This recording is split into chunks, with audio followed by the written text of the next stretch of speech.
संत हमेशा सावधान करते हैं कि अव्वल हो हमारा परमात्मा की भक्ति की तरफ ध्यान करना।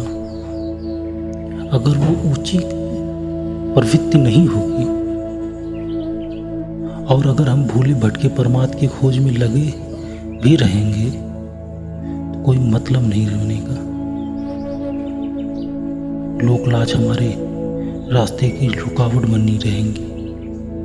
संसार के अनगिनत लोग कुल जात मजहब कौम पदवी आदि के साथ इस तरह बंधे हुए हैं कि वे प्रभु की भक्ति और संत महात्माओं की संगत में आने से डरते हैं। मान लो एक बच्चा प्रभु की साधारण सी भक्ति कर किसी जगह कुटिया में रहता हो और राजा और हकीम लोग ये सोचते हो कि उसके पास जाने से क्या फ़ायदा।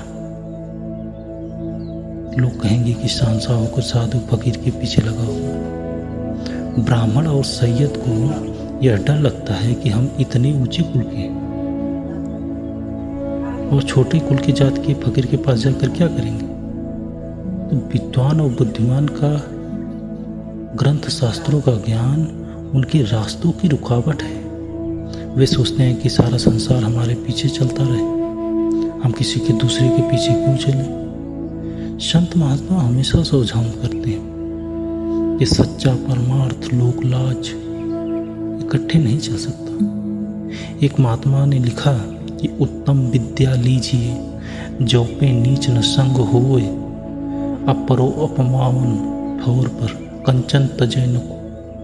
अगर हमें पता चला हो कि कीचड़ में गिरा हुआ पत्थर हीरा है तो हम कीचड़ की परवाह थोड़ी करेंगे, फौरन हीरे को उठा लेंगे भले कीचड़ लग जाए।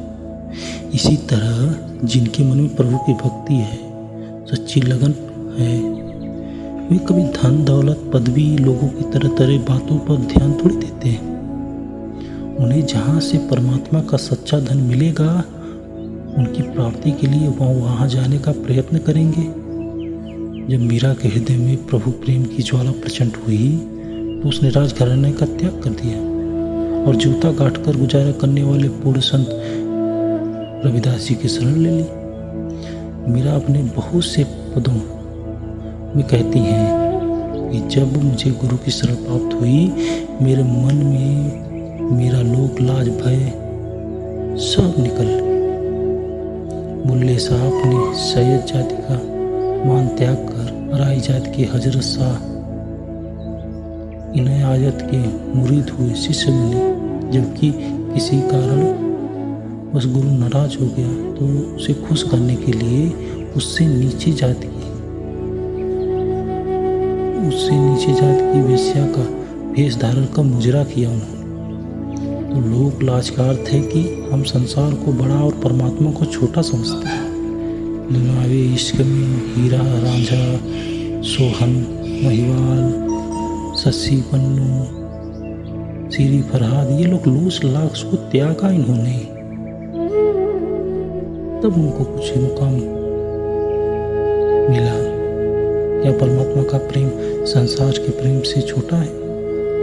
हम लोग लोच लाख के चक्कर में पड़ के सब कुछ खो देते हैं। गुरु साहब ने लिखा कि जात न पूछो साधु की पूछ लीजिए ज्ञान, अमोल करो तलवार का पड़न रहन दो।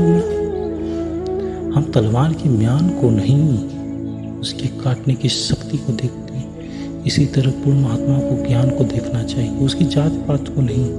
गोस्वामी देश ने लिखा कि नीच नीच सब तर गए संत चरण लवलीन, जात ही के अभिमान से डूबे बहुत कुलीन। जिन्होंने अपने कुल परिवार जाति धर्म कौम आदि का अभिमान छोड़ा, नम्रतापूर्वक शरणों की शरण ली, भवसागर से पार हो गए।